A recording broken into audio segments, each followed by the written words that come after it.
누가복음 17장 31절에서 33절 말씀 같이 읽습니다. 그날에 만일 사람이 지붕 위에 있고 그의 세간이 그 집안에 있으면 그것을 가지러 내려가지 말 것이요 밭에 있는 자도 그와 같이 뒤로 돌이키지 말 것이니라. 롯의 철을 기억하라. 무릇 자기 목숨을 보존하고자 하는 자는 잃을 것이요 잃는 자는 살리리라. 아멘. 누가복음 147번째 시간입니다. 목숨을 버릴 용기입니다. 우리가 알기로는 구원은 예수 그리스도를 믿음으로 얻는 것이다 라고 알고 있습니다. 그리고 행위로 얻는 것이 아니다 라고 알고 있죠. 우리는 우리 자신이 의롭지 못하다, 내가 죄인이라는 것을 고백한 사람들입니다. 더 나아가서 우리는 그 예수 그리스도로 말미암아 죄 사함을 받은 죄인이라는 것을 인정하고 고백한 사람들이죠.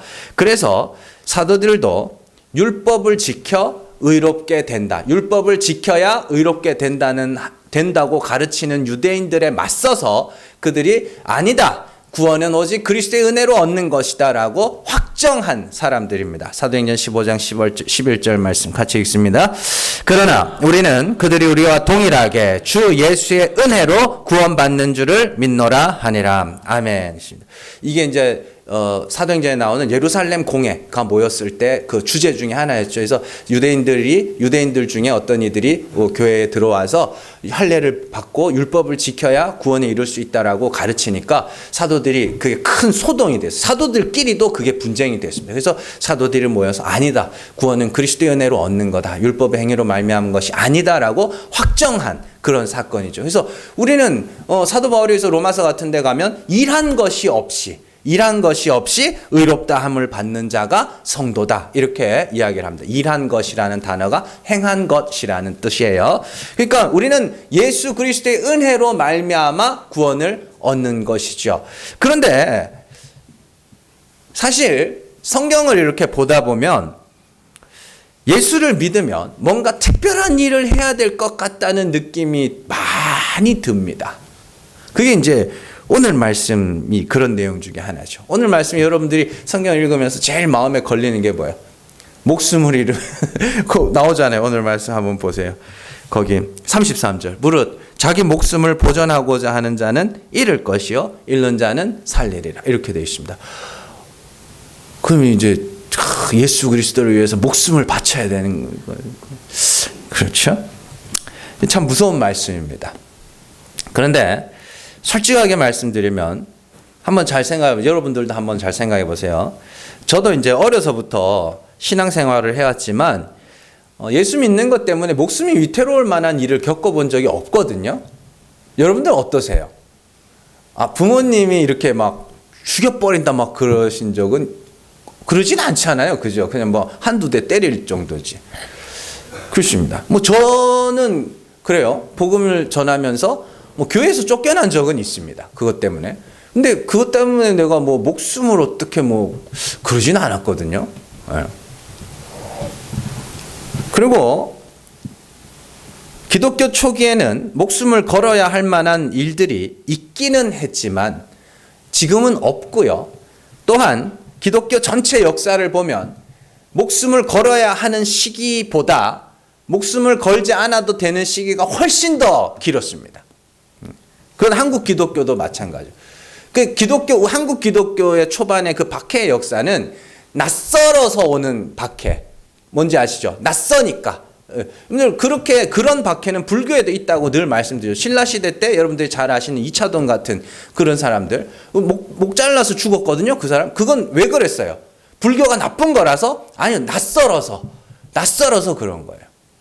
기독교의 박해도 사실 한국 기독교의 초기의 박해도 대부분은 낯설어서 생긴 것이고 또 일제시대 때 박해받은 거는 교회가 3.1운동 그때 당시에 전국적인 네트워크를 가진 게 교회밖에 없었습니다. 그래서 교회를 중심으로 이렇게 3.1운동이 생기면서 일제시대가 교회를 좀 핍박하고 그런 일들이 있었죠. 종교적인 이유 때문에 박해받는 것은 거의 없었습니다.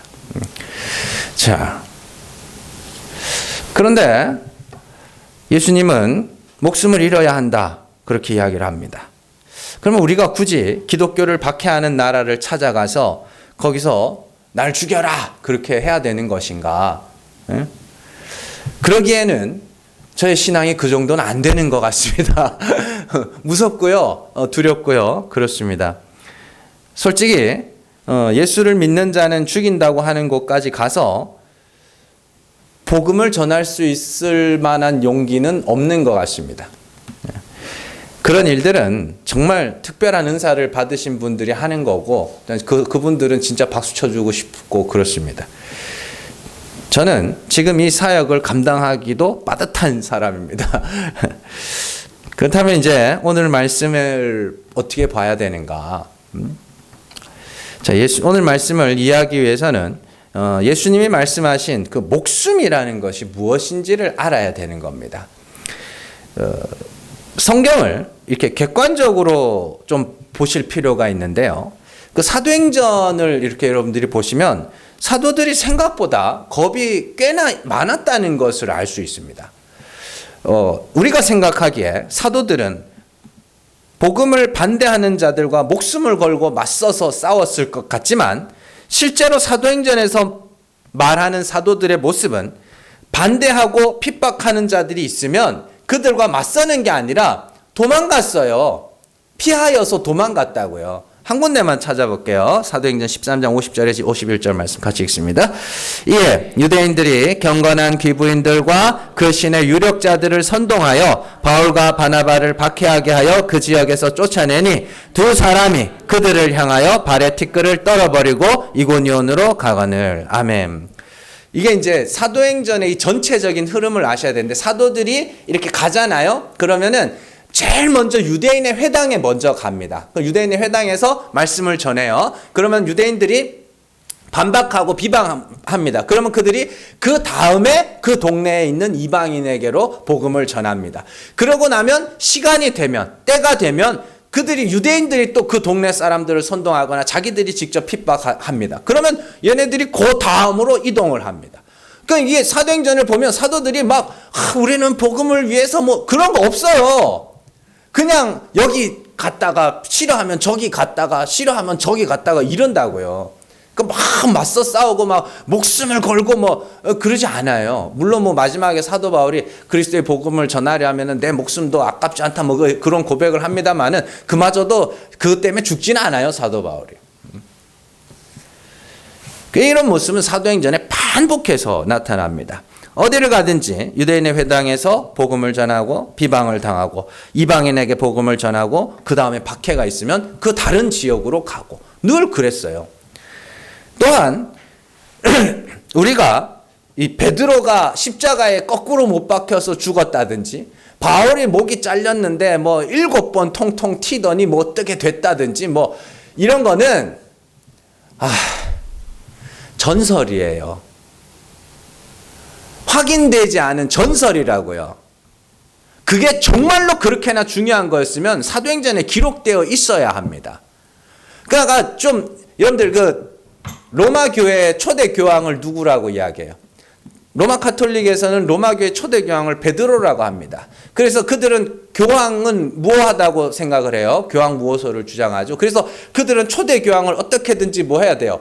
신성시 해야 되겠죠. 그러니까 뭐 십자가에 거꾸로 못 박혀. 증거가 없어요. 증거가. 기록이 안 남아 있다고요. 그냥 전설처럼 내려오는 거고 바울에 대한 이야기도 전설처럼 내려오는 거고 뭐 무슨 12제자의 뭐 도 많은 인도에 가서 어떻게 죽었니 뭐 아무 확인된 게 없어요. 근데 그걸 무슨 뭐 증거 있냐 그렇게 이야기를 하고 그런다고. 그게 김일성 우상화하는 거나 뭐가 달라요, 그게. 뭐 솔방울로 수류탄을 만들고 뭐 나뭇잎배를 타고 뭐 어쩌고 그 돼지가 죄송합니다. 그래서 그러니까 그런 거랑 비슷한 거예요. 교황을 신성시하도록 하기 위해서 그런 전설들을 만들어낸 거라고. 그게 그렇게나 중요한 일이었으면 성경에 기록되어 있어야 되는 겁니다. 근데 성경에 나오는 순교에 대한 이야기가 딱 두 사람밖에 없어요. 사도행전에 나오는 거. 스데반 집사님하고 야고보, 예수님의 제자 야고보 두 사람 죽는 그 이야기밖에 없습니다. 왜냐하면 사도들과 성도들의 순교는 우리가 생각하는 것만큼 그렇게 중요하지는 않기 때문입니다. 성경은 사도들의 순교에 대해서 크게 다루고 있지 않습니다. 그것이 그렇게도 중요했으면 반드시 기록하였을 것이지만 사도들과 성도들의 순교는 우리가 생각하는 것만큼 그렇게 중요한 것이 아니기 때문에 크게 다루지 않는 것입니다. 왜 이런 말씀을 계속해서 드리냐면 예수님께서 제자들에게 자기 목숨을 보전하는 자는 잃을 것이고 잃는 자는 살리리라고 하셨기 때문이죠. 예수님이 말씀하신 목숨이 사람의 생명을 이야기하는 것이었으면 성령을 받은 사도들이 어떻게 죽었는지 성경이 기록하고 있어야 됨에도 불구하고 성경이 그것을 기록하고 있지 않는 것은 예수님이 말씀하신 목숨이 그 목숨이 아니기 때문입니다. 그렇다면 예수님이 말씀하신 목숨이라는 것이 뭔지 우리가 한번 살펴보도록 할게요. 자, 오늘 말씀에서 예수님이 말씀하신 목숨이라는 단어, 푸시케, 들어는 보셨죠? 푸시케라는 단어인데 이거는 목숨, 호흡 이렇게도 사용이 되지만 육신 이렇게도 사용이 되는 단어입니다. 그래서 성경에 보면 육신이 어쩌고 육이 어쩌고 이렇게 나오죠? 그 푸시케예요. 전부 그 단어입니다. 그래서 오늘 단어도 오늘 말씀에 나오는 단어도 육신으로 이렇게 번역을 해야 되는 겁니다. 그렇다면 육신이라는 게 뭐냐? 쉽게 한마디로 설명을 드리면 인간의 가능성, 인간의 자기 가능성 이렇게 해석을 하시면 됩니다. 그래서 목숨을 잃는다는 것은 자기의 가능성을 어떻게 해요? 버린다. 나는 불가능한 자다. 이걸 이야기를 하는 거예요. 다 살펴볼 겁니다. 자, 목숨을 보전한다는 것은 자기의 가능성을 잃어버리지 않는다. 자기의 가능성을 여전히 붙잡고 있다. 이런 의미로 해석해야 되죠. 이렇게 해석하지 않으면 이해할 수 없는 성경의 구절들이 몇 구절이 나옵니다. 자, 로마서 4장 19절 말씀 같이 읽습니다. 그가 백세나 되어 자기 몸이 죽은 것 같고 사라의 태가 죽은 것 같음을 알고도 믿음이 약하여지지 아니하고. 아멘. 여러분들이 잘 아시는 바와 같이 아브라함이 100세에 이삭을 낳습니다. 그런데 그때의 상태, 이삭을 낳기 전의 상태를 뭐라고 이야기해요? 아브라함의 몸이 죽은 것 같고 사라의 태가 죽은 것 같고 이렇게 이야기하죠. 그러면 아브라함의 몸이 죽었어요? 진짜로? 그때? 안 죽었잖아요. 살아있었잖아요. 근데 죽은 것 같고 그건 뭐냐면 그때 당시에 사라가 이 아브라함을 보고 뭐라고 하면 낙이 없다. 낙이 없는 사람이다. 이렇게 이야기를 해요. 그러니까 나이가 들어서 이제 낙이 없는 사람. 뭔 말인지 아시죠? 자, 그래서 그 불가능한 상태. 그리고 사라는 어떤 상태였어요? 생리가 끊어졌어요. 생리가 끊어졌으니까 더 이상 아들을 생산할 가능성이 없는 상태. 그걸 태가 죽었다. 이렇게 합니다. 그러니까 죽었다는 것, 육을 잃어버렸다는 건 뭐예요? 내게 가능성이 없는 상태다. 그런 이야기입니다. 자, 다른 곳에서도 많이 사용됩니다. 고린도전서 15장 31절 말씀 같이 읽습니다. 형제들아, 내가 그리스도 예수 우리 주 안에서 가진 바 너희에 대한 나의 자랑을 두고 단언하노니 나는 날마다 죽노라. 아멘. 사도 바울은 성도들 앞에서 자신의 자랑이 뭐라 그래요? 나는 날마다 죽는다. 그럼 맨날 어디 자해하는 거예요? 그럼 어떻게 그러니까 이걸 죽는다고 해석하니까 죽긴 뭘 죽어. 그렇게 이야기하는 거죠. 여기서 날마다 죽는다는 것은 생명이 끊어졌다가 다시 살아난다는 그런 의미가 아니라 나는 날마다 불가능한 자임을 고백한다. 나는 죄인임을 날마다 고백한다. 그래서 내게는 누가 죽은 자를 살리시고 죄 있는 자의 죄를 사하시는 하나님의 은혜가 나는 필요한 자다. 그걸 날마다 고백했다. 그게 날마다 죽노라입니다. 그 이야기예요. 다른 곳에서도 많이 사용됩니다. 이런 단어도. 갈라디아서 2장 20절 말씀 같이 읽습니다. 내가 그리스도와 함께 십자가에 못 박혔나니 그런즉 이제는 내가 사는 것이 아니요 오직 내 안에 그리스도께서 사시는 것이라. 이제 내가 육체 가운데 사는 것은 나를 사랑하사 나를 위하여 자기 자신을 버리신 하나님의 아들을 믿는 믿음 안에서 사는 것이라. 아멘. 사도 바울은 자신이 그리스도와 함께 십자가에 못 박혔다고 하며 내가 사는 것이 아니라 내 안에 그리스도께서 사시는 것이라 이렇게 이야기합니다. 자, 십자가에 못 박혔다는 건 어떻게 했다는 소리예요? 죽었다는 뜻이죠. 그러면 바울이 진짜 십자가에 못 박혔어요? 아니죠. 그럼 왜 이런 말을 하는 거예요? 내가 그리스도와 같이 그리스도께서 우리의 죄와 허물을 대신 지시고 십자가에서 하나님의 저주를 받아 죽으셨죠. 그리스도와 같이 십자가에 못 박혔다는 건 내가 저주받을 죄인입니다라는 것을 고백했어요. 그걸 내가 죽었다고 하고 그러면 이제 내가 의지할 건 뭐밖에 없어요. 예수 그리스도밖에 없는 거예요. 그걸 그리스도로 말미암아 사는 거야. 이렇게 이야기를 하는 겁니다. 자, 그렇게 이야기해요. 그것이 바울의 죽음이며 그것이 목숨을 잃는 겁니다. 내 힘으로는 의롭게 될 수 없다. 나는 이제 하나님에게만 소망이 있다. 이 상태를 이야기를 하는 것이죠. 그것이 바울의 죽음이며 그게 목숨을 잃는다라고 이야기를 하는 것입니다. 자, 다른 곳에서도 이런 말이 나와요. 골로새서 2장 11절에서 12절 말씀 같이 읽습니다. 또 그 안에서 너희가 손으로 하지 아니한 할례를 받았으니 곧 육의 몸을 벗는 것이요 그리스도의 할례니라. 너희가 세례로 그리스도와 함께 장사되고 또 죽은 자들 가운데서 그를 일으키신 하나님의 역사를 믿음으로 말미암아 그 안에서 함께 일으키심을 받았느니라. 아멘. 여기서도 잘 보시면 육의 몸을 벗는 것, 자기의 가능성을 벗는 것이라는 뜻입니다. 그리고 그걸 뭐라 그래요? 그리스도와 함께 장사되는 것. 그게 할례야, 그게 세례야. 이렇게 합니다. 나는 불가능한 자임을 고백하는. 그래서 갈라디아서 2장 20절의 말씀과 요 골로새서의 말씀이 똑같은 말씀이에요. 갈라디아서에서 내가 그리스도와 함께 십자가에 못 박혔다. 골로새서에서는 내가 그리스도와 함께 장사되었다. 근데 왜 그렇게 했다 그래요? 왜 그리스도와 같이 죽었다 그러고 왜 그리스도와 같이 장사됐다 그래요? 그 뒤에 나오는 말씀, 그 12절 마지막 부분에 보세요. 자, 너희가 세례로 그리스도와 함께 장사되고, 여기서 중요합니다. 또 죽은 자들 가운데서 그를 일으키신 하나님의 역사를 믿음으로 말미암아 그 안에서 함께 일으키심을 받았는데 이렇게 돼 있어요. 자, 하나님께서 그리스도를 죽은 자 가운데서 살리신 것을 보고 저렇게 죽으면 사는 거구나를 그 하나님의 역사를 믿는 거예요. 그래서 내가 뭐 하는 거예요? 그리스도와 같이 죽는 거예요.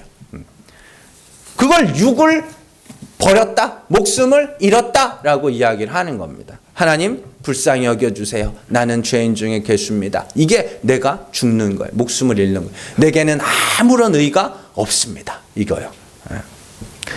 그걸 뭐라 그래요? 그걸 부활이라고 하고 거듭남이라고 하고 중생이라고 합니다. 무슨 신학자들이 보면 구원의 서정 그래서 부르심이 있고 다 같은 겁니다. 중생, 거듭남, 부활 다 똑같은 거예요. 의미를 한번 잘 생각해보면 똑같잖아요.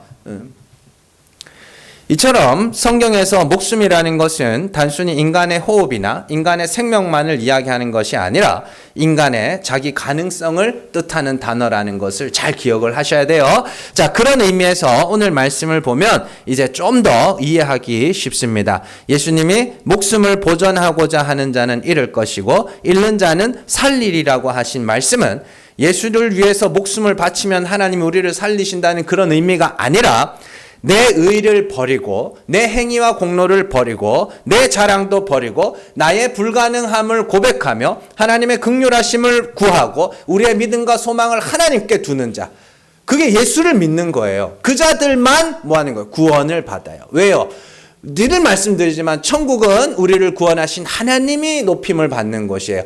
내가 이 땅에서 착하게 살아서 그곳에 간 것이라면 거기서 칭찬받는 건 누구? 나예요. 착한 삶을 산 나, 의로운 삶을 산 나. 그러나 천국은 그런 내가 칭찬받는 게 아니고 도리어 그러한 자랑은 다 폐하여져야 되고 쇠하여져야 되고 구원하신 하나님만 높임을 받는 것이 천국이에요. 그렇기 때문에 이 땅에서 우리는 어떻게 해요? 우리의 목숨을, 우리의 육신을 완전히 벗어버리고 죄인 중에 괴수의 자리에서 하나님의 은혜가 아니면 구원받을 길이 없는 자임을 고백하는 그런 일들이 있어야 되는 거예요. 그게 아니면 안 돼요. 그게 우리의 생명길이라니까요. 그렇게 내 자랑이 다 사라져요. 그래서 성령의 바람이 불면 어떻게 돼요? 성령의 바람이 불면 풀이 마르고 꽃이 떨어지죠. 그리고 하나님의 은혜만 바라게 되는, 그렇게 되어가는 것이죠. 자, 그래서 오늘 말씀을 잘 보시면 여러분들 모순을 금방 발견할 수 있습니다. 자, 롯의 아내의 이야기가 나오죠. 오늘 말씀에 거기 보면 32절 롯의 처를 기억하라. 그 롯의 처는 목숨을 보전하고자 했어요? 롯의 처가? 아니죠. 롯의 처가. 근데 롯은 그러면 목숨을 잃었어요? 아니잖아요. 그러니까 그렇게 해석하면 안 된다고. 자, 롯의 이야기 창세기 한번 볼게요. 19장 24절에서 26절 말씀 같이 읽습니다. 여호와께서 하늘 곧 여호와께로부터 유황과 불을 소돔과 고모라에 비같이 내리사 그 성들과 온 들과 성에 거주하는 모든 백성과 땅에 난 것을 다 엎어 멸하셨더라. 롯의 아내는 뒤를 돌아보았으므로 소금 기둥이 되었더라. 아멘. 자, 롯의 아내가 소금 기둥이 되는 것과 목숨을 잃는 것이 무슨 관계가 있는가? 이게 중요한 거예요. 롯의 아내는 롯을 따라 소돔과 고모라를 벗어나는 중에 뒤를 돌아보아 소금 기둥이 됐습니다. 롯의 아내가 뒤를 돌아본 것이 정말 자기의 목숨을 보존하는 행위인가? 그 목숨을 우리가 알고 있는 이런 호흡으로 알고 있다면 그건 해석이 안 돼요. 틀린 거예요. 소돔과 고모라를 향하여 뒤도 돌아보지 않고 소알로 향하여 달려가는 롯이 도리어 더 목숨을 보존하고자 하는 자 아니에요? 사실 그렇잖아요. 자, 우리가 목숨을 단순히 우리의 생명이나 호흡이라는 의미로 생각한다면 롯이야말로 생명을 보존하는 자가 되어버리는 것입니다. 그렇다면 롯의 아내가 뒤로 돌아본 이유가 뭐예요? 세간살이 때문이죠. 그래서 오늘 말씀에 거기 31절 말씀 31, 32, 33절이 한 묶음이거든요. 그래서 31절에 보면 그날에 만일 사람이 지붕 위에 있고 그의 세간이 그 집안에 있으면 그것을 가지러 내려가지 말 것이요 밭에 있는 자도 세간을 가지기 위해서 뒤를 돌아보지 말아라. 그러면서 롯의 처를 기억해라. 그리고 목숨을 벌어라. 이렇게 말씀이 이어지는 거 아닙니까? 그러니까 롯의 아내가 뒤를 돌아본 게 뭐예요? 소돔과 고모라에 있는 자기 세간 때문에 자기 소유물 때문에 뒤를 돌아본 것이 되는 것이죠. 자, 그렇다면 롯의 아내가 뒤돌아본 소돔과 고모라의 세간이 뭐냐? 그 소유거든요. 소유물. 자, 앞서 목숨은 뭐라 그랬어요? 인간의 자기 가능성이라고 말씀을 드렸습니다. 자, 그러면 인간이 무엇으로 자기의 가능성을 계산할까요? 자기의 소유물로. 자, 예를 들어서 이렇게 전쟁을 앞두고 있다고 생각하자고요. 자, 전쟁을 앞두고 있는 장수가 뭐 해요? 제일 먼저 비교하겠죠. 상대방의 전력과 우리의 전력을 비교하겠죠. 그래서 상대방의 군사들 숫자와 우리 군사들 숫자를 비교하고 상대방 그 무기와 우리 무기를 비교하고 상대방의 전략과 우리 전략을 비교하죠. 그래서 내가 가진 그 무기, 군사, 전략 이게 뭐예요? 나의 가능성이죠. 네. 그게 소유, 그걸 목숨 이렇게 이야기를 하는 겁니다. 네. 뭔 이제 이해가 되시죠? 자, 좀 마찬가지죠. 자, 우리 지금 제 아들이 고3이라 이제 대학교에 이제 이렇게 관심이 조금 있다 보니까 지금 이제 한참 정시 이제 막 넣으려고 서로 막 이렇게 눈치 싸움 엄청 하고 있거든요. 그러면 이제 그 고3 학생들은 뭘 가지고 자기의 가능성을 계산해요? 그 받은 수능 성적 그거 있지 않습니까? 몇 점 안 되는 그거 가지고 이제 수능 성적 해가지고 이 점수는 어디를 갈 수 있을까 어디 갈 수 있을까? 그러니까 대학을 입시를 앞둔 사람들에게 있어서 학생들에게 있어서 그들의 소유는 뭐가 되는 거예요? 점수, 그죠? 점수. 자기 그게 목숨 이렇게 되는 거예요. 자기 가능성 그게. 자, 앞서 우리가 사라의 이야기, 아브라함과 사라의 이야기를 살펴봤지만, 자, 사라는 뭐 해야 돼요? 아들을 낳아야 됩니다. 아들을 낳아야 되는데, 사라에게 있어서 그러면 사라의 가능성은 뭐예요? 생리. 자기가 생리를 하고 있다는 것 자체가 내게는 아들을 낳을 가능성이 있다는 이야기가 되는 거죠. 그렇죠. 그걸 목숨이라고 이야기하는, 가능성, 이렇게 이야기. 근데 목숨을 잃었어. 죽었어. 어떻게 해요? 생리가 끊어졌어요. 더 이상 아들을 낳을 가능성이 완전히 사라지게 된 거죠. 그게 목숨을 잃었다. 이렇게 이야기를 하는 것입니다. 자, 그렇다면 하나님의 심판을 준비하는 사람들은 무엇을 근거로 자기의 가능성을 계산할까요? 에? 자기의 자기의 행위와 공로와 자기의 의, 자기의 자랑 이런 것들이죠. 내가 얼마나 의로운지, 내가 얼마나 거룩하며 내가 얼마나 경건한가를 근거로 자기의 가능성을 계산합니다. 그게 육이라고 하는 거예요.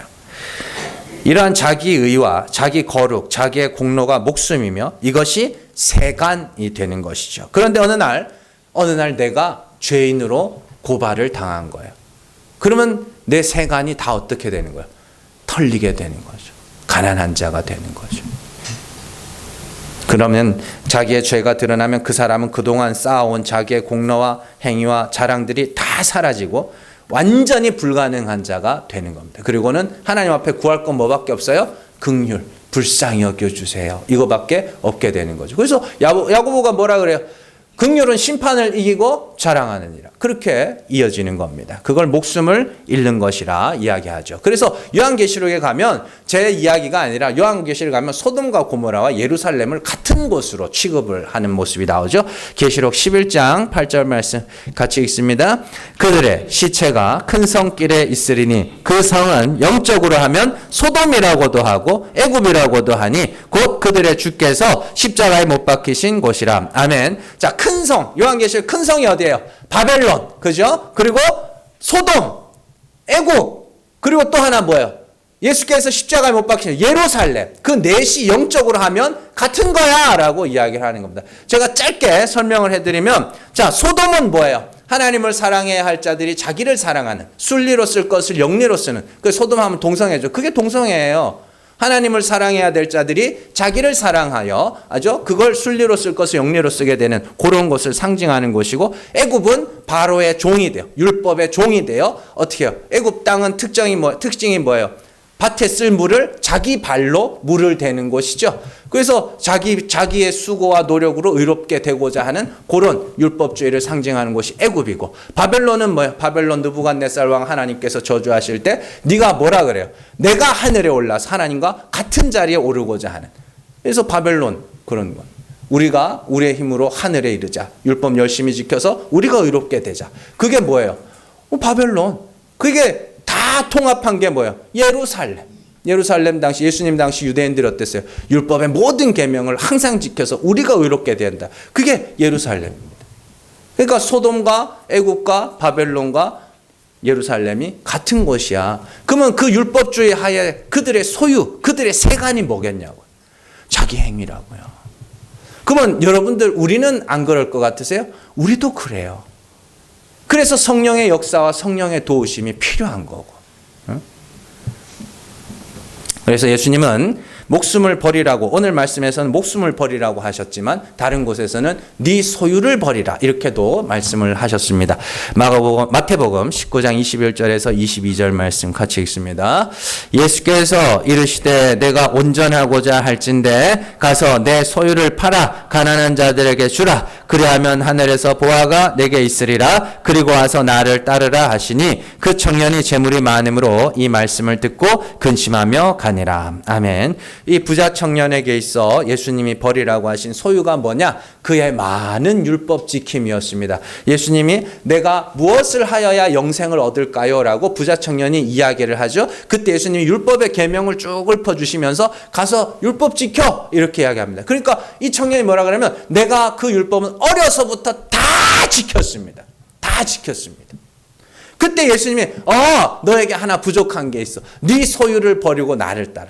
그건 네 돈을 다 갖다 버리고 나를 따르라는 이야기가 아니라 네가 어려서부터 율법 지켰다고 하는 그거 다 갖다 버리고, 어려운 가난한 사람 도와주라는 건 당시로 치면 버리라는 이야기예요. 다 버리고 뭐 하라는 소리예요? 나를 따라와. 그 말이에요. 예수님 따라가면 어디로 가는데? 십자가로 가죠. 그런 이야기입니다.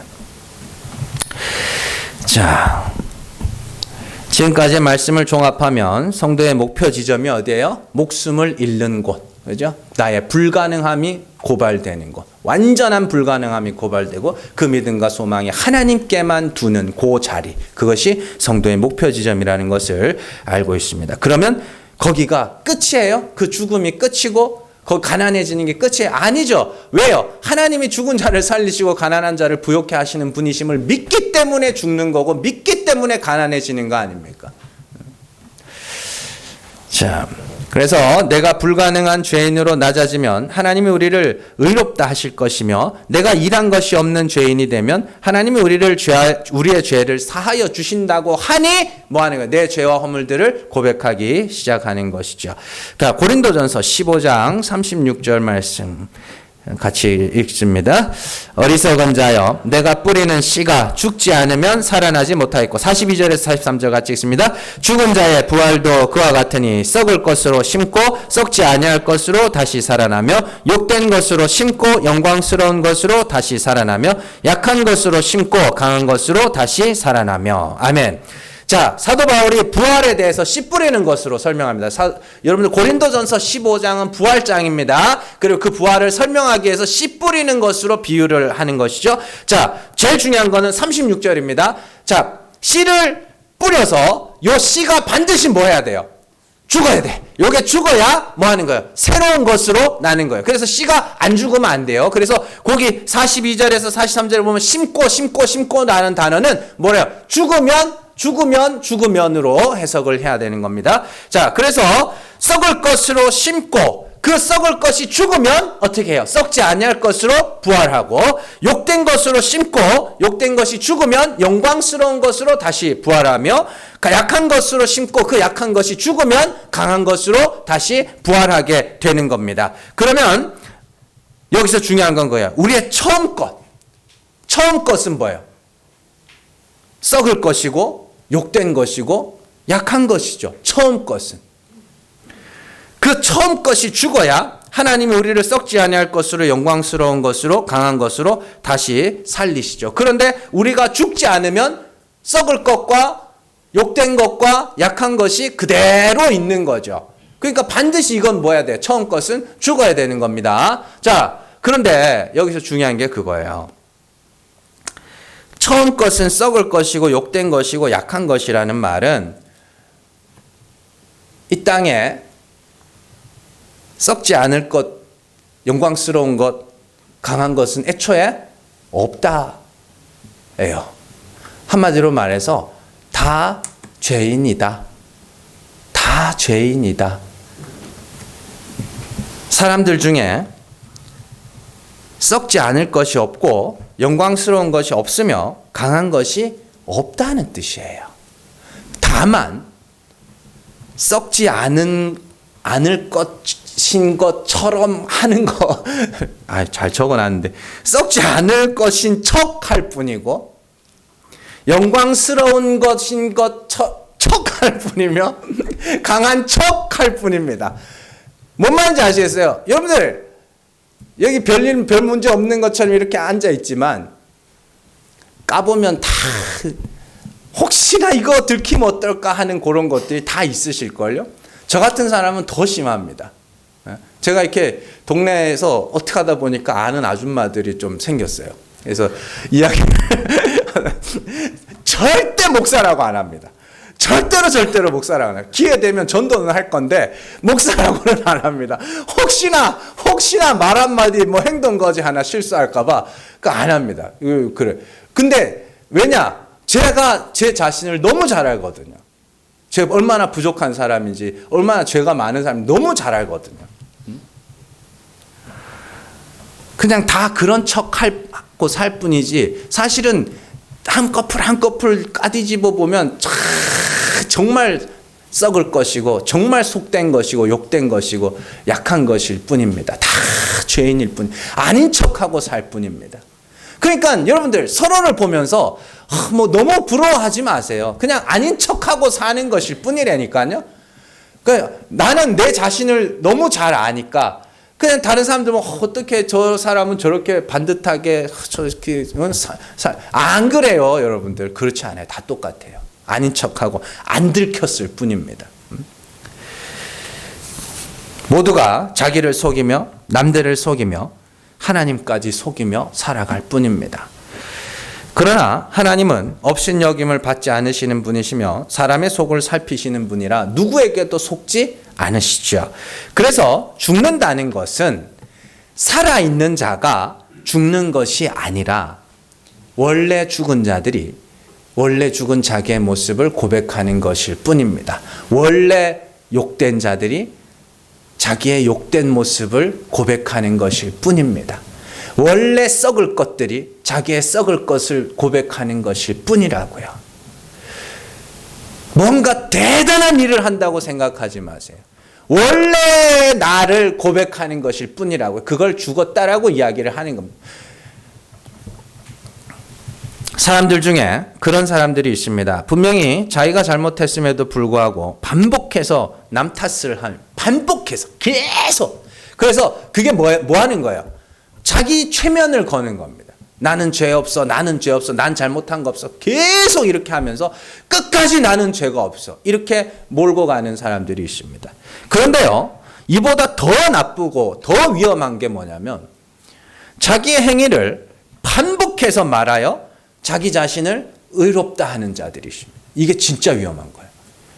어쩌다가 어려운 사람 한번 도와주면 일평생을 우려먹고, 어쩌다가 기특한 일 한번 하면 평생을 우려먹습니다. 어쩌다가 정의로운 일 한번 하면 평생을 우려먹고 대를 이어 우려먹습니다.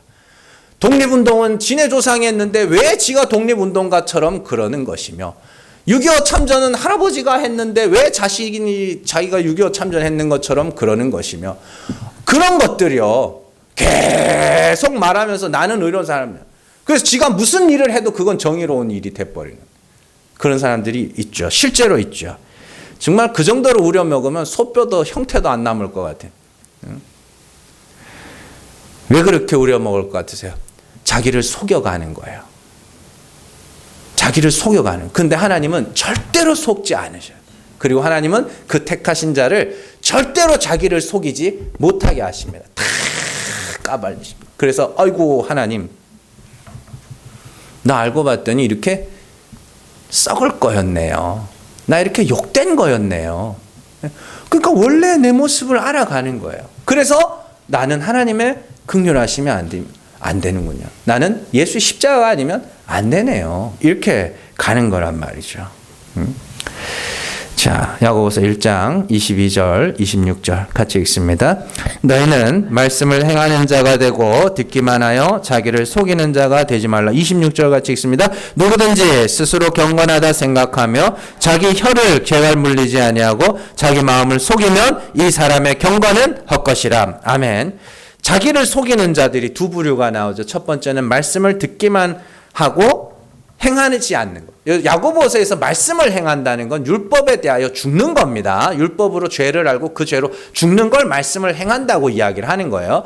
듣기만 하고 그 행함이 없는 자. 그게 자기를 속여요. 왜 속여요? 분명히 죄인인데 하나님이 분명히 약하고 썩을 것으로 욕된 것으로 만들어 놨는데 지는 아니래. 그게 자기를 속이는 거예요. 그게 26절에서 말하는 자기 혀를 재갈 물리지 않는 자. 그런데 그들이 어떤 자라 그래요? 스스로 경건하다 하는 자. 자기 혀를 재갈 물리지 않는 자. 계속 떠드는 거예요. 나는 이거 했고, 나는 하나님을 위해서, 교회를 위해서, 막 이런 게 했고, 옛날에 했던 거 그거 계속 울고, 몇 수십 년을 울고 먹어.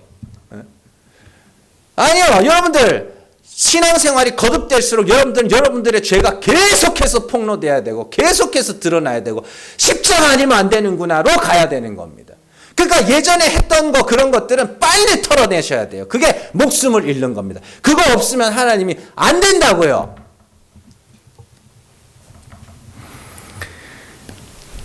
하나님이 역사하시면 그 입에 재갈을 물릴 겁니다. 다시는 자기의 자랑을 하지 못하도록. 계속해서 죄를 폭로해내실 것이고 계속해서 우리의 약한 것을 드러내실 것이고 그럴 것입니다. 그게 진짜 용기입니다.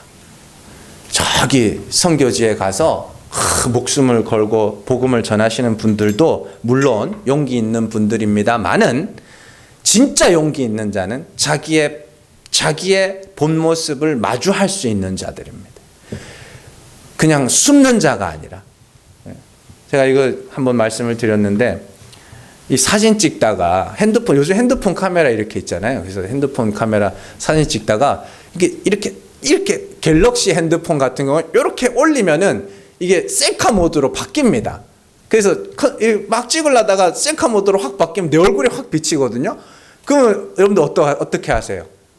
네? 깜짝 놀라죠? 깜짝 놀라죠? 제가 참 이게 주일마다 굉장히 이렇게 고통받는 일 중에 하나가 뭐냐면 이렇게 영상을 녹화를 하잖아요. 그러면 그 화면을 통해서 제 얼굴을 봐야 되고 제 목소리를 들어야 됩니다. 여러분들 그 나중에 집에 가셔서 목소리 녹음해다가 한번 들어보세요. 자기 목소리 그 어떤가. 다 싫어하더라고요. 근데 저는 굉장히 용기 있는 사람이죠. 제가 다 편집하거든요. 근데 영적으로 그렇습니다. 내가 얼마나 죄 많은 사람인지 마주하고, 그래서 하나님, 나는 진짜 하나님 불쌍히 여겨주시지 않으면 구원받을 길이 없습니다. 이게 진짜 용기 있는 성도예요. 복음을 전하는, 어려운 나라 가서 복음을 전하는 용기보다 어떻게 보면 이 용기가 더 큰 용기가 필요할지도 모릅니다. 우리의 현실을 마주하시고, 율법이 뭐라 그래요? 거울이라 그러죠. 율법이라는 거울 앞에 나 자신을 비추어 보고 거기서 나는 율법으로 하면 저주를 받을 수밖에 없는 자구나라는 것을 고백하고, 그래서 하나님 불쌍히 여겨 주시옵소서. 이것이 진짜 용기 있는 성도이며 정말 용기 있게 우리의 목숨을 잃어버리고 하나님의 다시 살리심을 구하는 자들입니다. 잘 기억하시고 정말로 용기 있는 성도 되시기를 주님의 이름으로 축원합니다. 기도하겠습니다.